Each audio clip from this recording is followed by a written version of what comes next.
ఒక్కో సబ్జెక్ట్ కి ఒక టీచర్ ఉంటారు, అన్ని సబ్జెక్టులు నన్ను చదవమంటారు. ఇంత చిన్న బుర్రలో అన్ని ఎలా నింపాలి? Class work, home work, fair notes అంటారు. సబ్జెక్ట్ కి 3 బుక్స్ పెట్టి బ్యాగ్ నింపుతారు. ఇన్ఫాక్ట్ నా బరువు కన్నా నా బ్యాగ్ బరువే ఎక్కువ.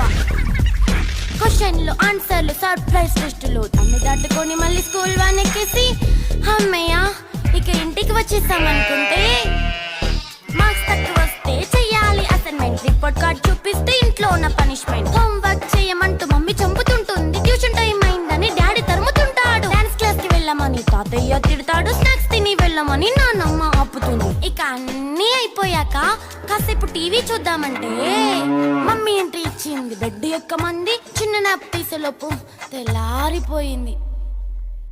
అయ్యో మళ్ళీ మొదలు ఈ స్కూల్ కష్టాలు.